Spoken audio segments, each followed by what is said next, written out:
The banquet hall at the Grandview Country Club buzzed with conversation as Dad's colleagues, family, and friends gathered to celebrate his 40 years at Patterson Financial Group. 35 years of climbing the corporate ladder, 5 years as regional director, and now finally stepping down with full honors. The achievement everyone in our family had been working toward for decades. Everyone except me, apparently. I sat at the family table, nursing a club soda and watching Marcus work the room like he owned it. My older brother had always been the golden child. MBA from Wharton, senior vice president at Morrison Capital, married to Jennifer who came from old money, 2 kids in private school, house in the right neighborhood.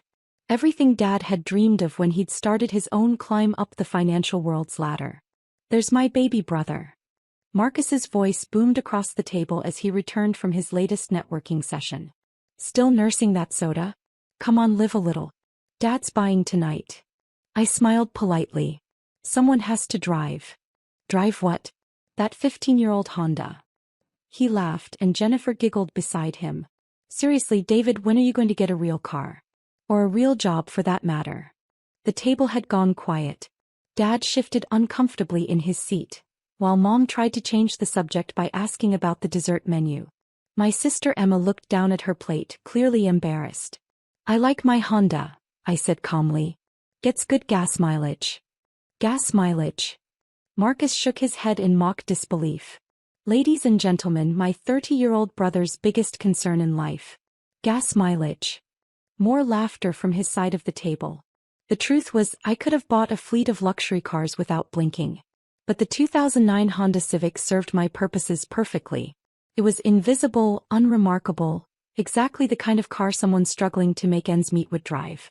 Which is exactly what my family believed I was doing. For the past 8 years, ever since I'd dropped out of law school to pursue my own path, I'd carefully maintained the image of the family disappointment. The one who couldn't get his life together. The one who lived in a tiny studio apartment and worked odd jobs to pay the bills. The one who borrowed money from Mom occasionally and showed up to family events in thrift store clothes. What they didn't know was that I'd spent those 8 years building something extraordinary. It started with a simple observation during my brief time in law school. I'd noticed how inefficient the legal research process was, how lawyers spent hundreds of billable hours combing through case law that could theoretically be analyzed by artificial intelligence in minutes. So I'd quietly dropped out, liquidated my small trust fund and started building. Next-gen legal solutions began in my studio apartment with a server I'd assembled from used parts and code I'd written during countless sleepless nights.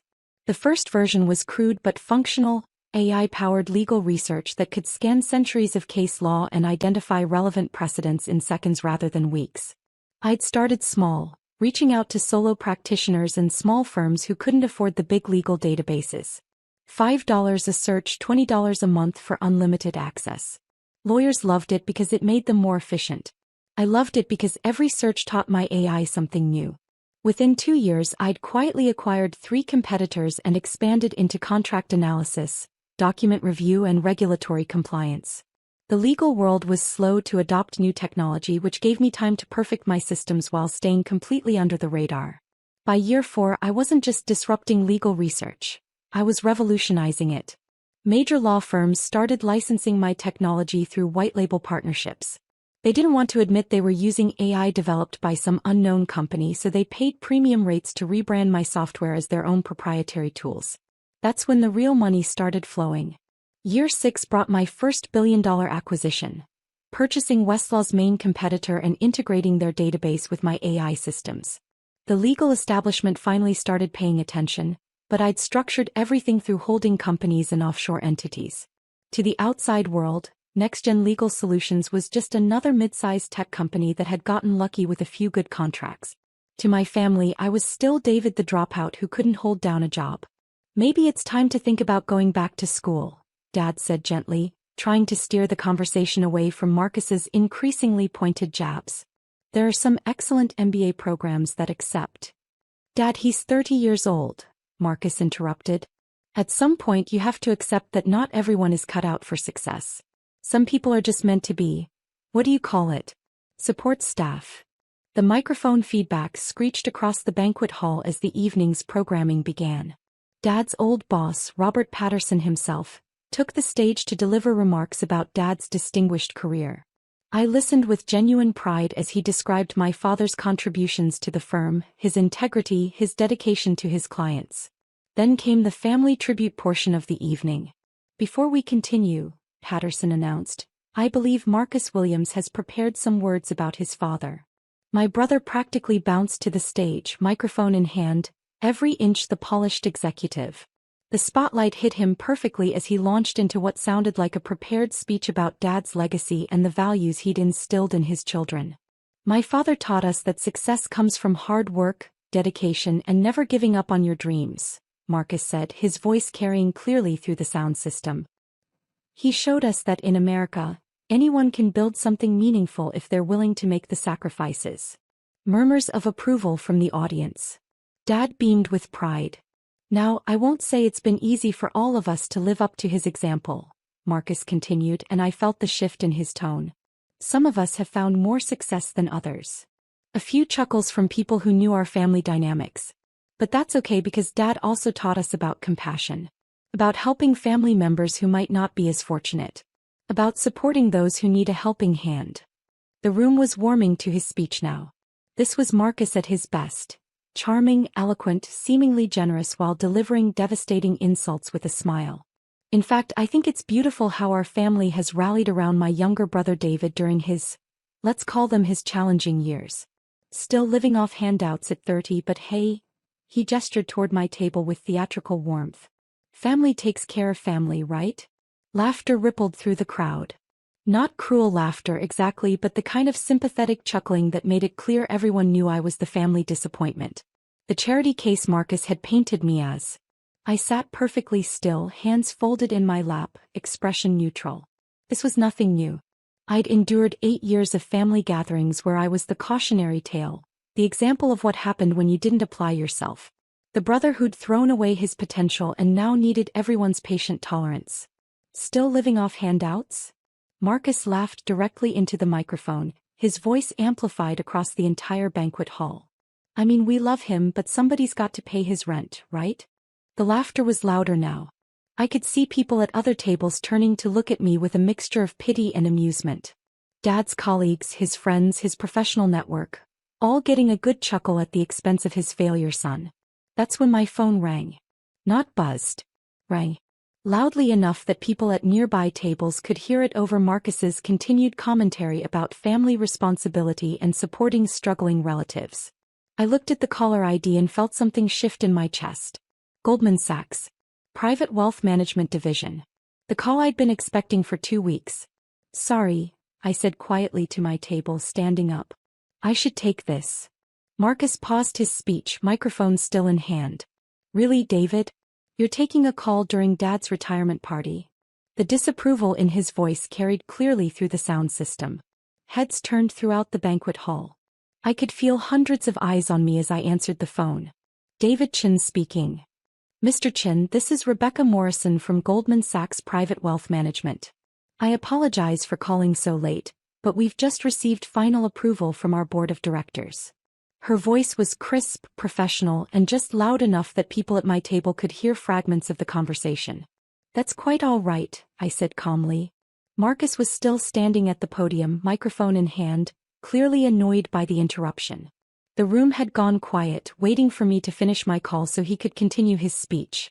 The acquisition has been approved at the full asking price, Rebecca continued. $4.2 billion as discussed. The wire transfer will be completed by market open on Monday. The words hung in the air. I wasn't sure if anyone else had heard clearly, but the number was large enough to draw attention. I see, I said, my voice level. And the transition timeline? 6 months for full integration as you requested. The legal teams will coordinate the regulatory filings next week. Congratulations, Mr. Chin. This is the largest legal technology acquisition in Goldman Sachs history. The banquet hall had gone completely quiet now. Marcus was staring at me from the podium, microphone still in his hand but forgotten. Dad's face had gone pale. Mom looked confused, like she wasn't sure what she was hearing. Thank you, Rebecca. Please send the final documentation to my office. Of course. And Mr. Chin? The board was particularly impressed by NextGen's AI integration capabilities.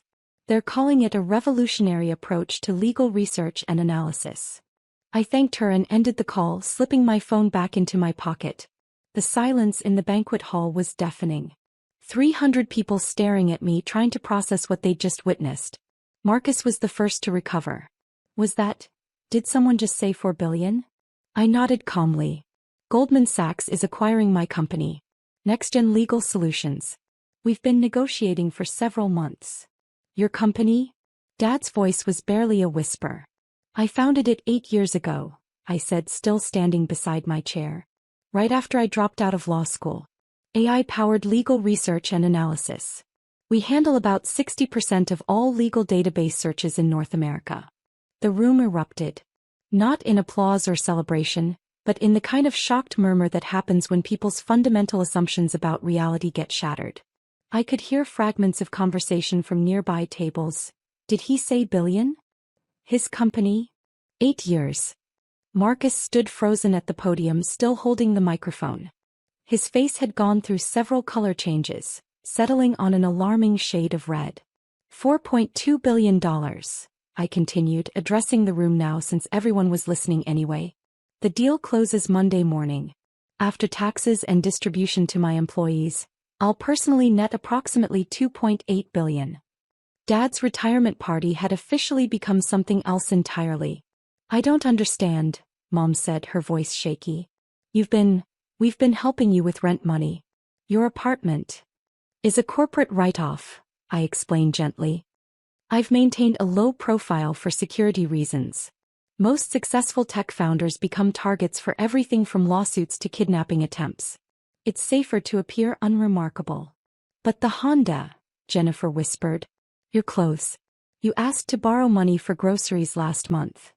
The Honda gets excellent gas mileage, as I mentioned. The clothes are comfortable. And I wanted to see if anyone in this family would help me when they thought I needed it. I looked around the table. Mom was the only one who ever offered without being asked. Emma was staring at me like she'd never seen me before. You've been pretending to be poor. For 8 years. I've been building something meaningful while avoiding the complications that come with visible wealth, I corrected. There's a difference. Marcus finally found his voice. This is impossible. You're telling me that you, my dropout brother who can't keep a job, built $1 billion company? While living in a studio apartment and driving a Honda. $4.2 billion company, I corrected. And yes, that's exactly what I'm telling you. The murmur from the crowd was getting louder. People were pulling out phones, presumably to Google NextGen Legal Solutions. I had about 30 seconds before someone confirmed everything I'd just said. Marcus, I said, looking up at him still frozen at the podium. You mentioned handouts. He nodded numbly. I've never received a handout in my adult life. But since you brought it up. I pulled out my phone and opened my banking app. I noticed from Mom's comments over the years that you've borrowed approximately $87,000 from Dad and Mom since Jennifer lost her job. Would you like me to cover that debt? Call it a family gift. The color drained from his face entirely. Or perhaps you'd prefer I discuss the bridge loan you needed last year when Morrison Capital was investigating those discrepancies in your client accounts? David, Dad said sharply. That's enough. Is it? I looked around the table. Because I've spent 8 years listening to commentary about my failures, my lack of ambition, my need for handouts. I've been called a disappointment, an embarrassment, a waste of potential. Tonight, in front of 300 people, I was publicly mocked as someone who lives off handouts and needs the family's charity. I stood up and walked toward the stage. Hey, I asked Marcus, gesturing to the microphone. He handed it over without a word, stepping back like I might be contagious. Good evening, everyone, I said, my voice carrying clearly through the sound system. I apologize for the disruption. As some of you may have overheard, I just received confirmation that Goldman Sachs is acquiring my company NextGen Legal Solutions for $4.2 billion. The crowd had gone completely silent. For those who don't know me, I'm David Chin, Robert's younger son. The one who dropped out of law school to pursue his own path. The family disappointment who couldn't get his life together. A few uncomfortable chuckles from people who recognized the irony. I founded NextGen 8 years ago with a simple goal: revolutionize how legal professionals access and analyze information. Today, Our AI systems process more than 2 million legal queries daily for law firms across 6 continents.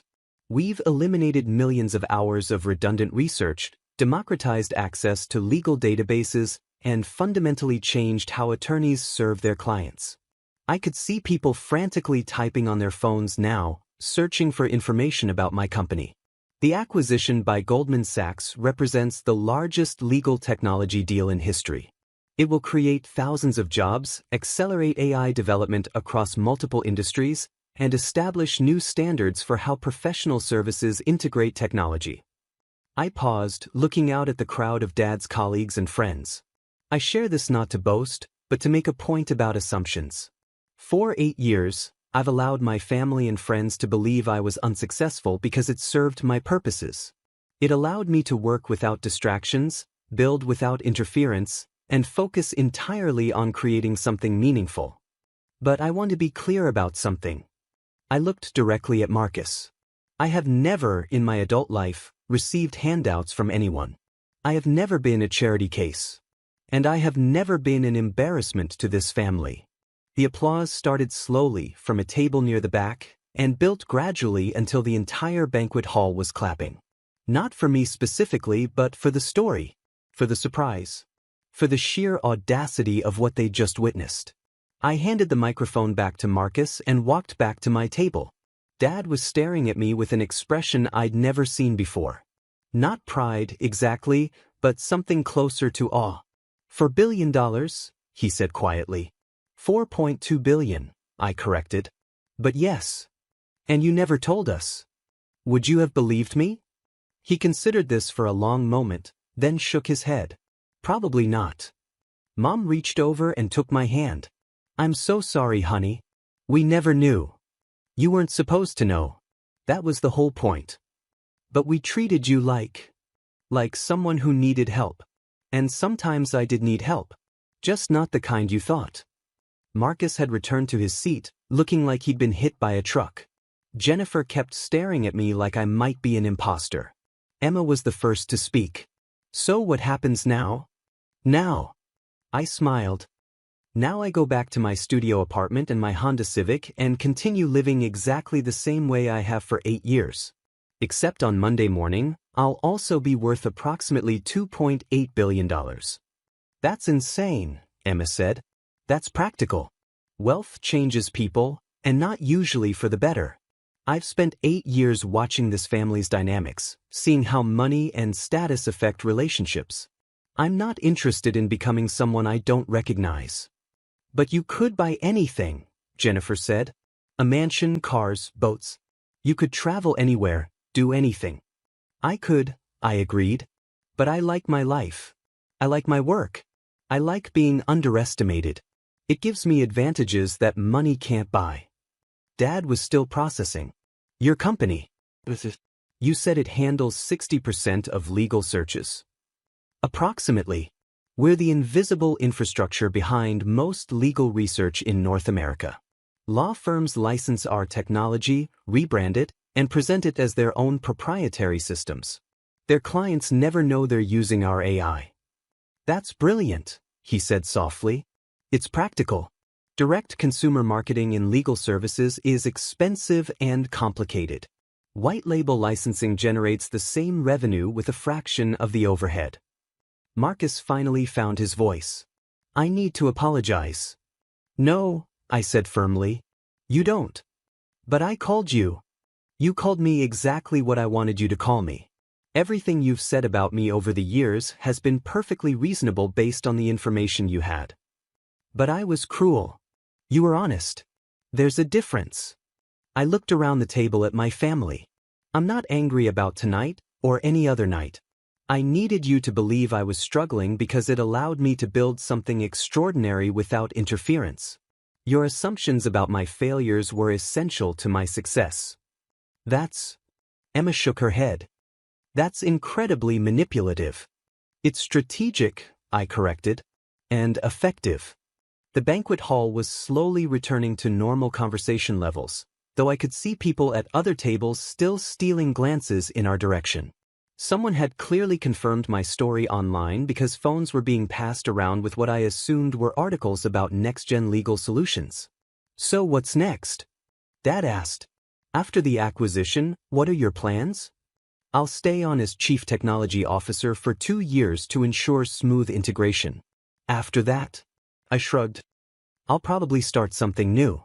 I like building things. Another tech company? Maybe. Or something completely different. With this kind of capital, I can explore ideas that wouldn't be financially viable otherwise. Marcus was staring down at his hands. I feel like an idiot. Don't. You accomplished exactly what you set out to accomplish. You built a successful career, provided for your family, made Dad proud. The fact that I took a different path doesn't diminish your achievements. But I spent years lecturing you about responsibility and success while you were quietly building an empire. Were your lectures wrong? Should people be irresponsible? Should they not strive for success? That's not the point. It's exactly the point. Your advice was good advice. I just happened to be following it in ways you couldn't see. The evening wound down with a strange energy. Dad's colleagues approached our table throughout the night, offering congratulations and business cards. Several mentioned opportunities for collaboration or investment. I politely accepted their cards and promised to be in touch. As people began leaving, Patterson himself approached our table. David, he said, extending his hand. Congratulations on your success. That's quite an achievement. Thank you, Mr. Patterson. I have to ask, why the secrecy? Why not share your success with your family? Privacy mostly. Once people know you have money, every interaction becomes colored by that knowledge. I wanted to maintain authentic relationships as long as possible. And now I'll adapt. People will treat me differently, and I'll learn to navigate that. But I got 8 years of authentic relationships first. He nodded thoughtfully. Smart approach. I wish more young entrepreneurs understood that principle. After he walked away, Dad stood up. I think I need some air. David, would you join me? We stepped outside onto the country club's patio, overlooking the golf course under a clear night sky. I owe you an apology, Dad said after a few moments of silence. For what? For doubting you. For worrying about you. For letting Marcus treat you the way he did. Dad, everything you did was reasonable. I gave you every reason to worry about me. But you were building something extraordinary, and I couldn't see it. Because I didn't want you to see it. That was the whole point.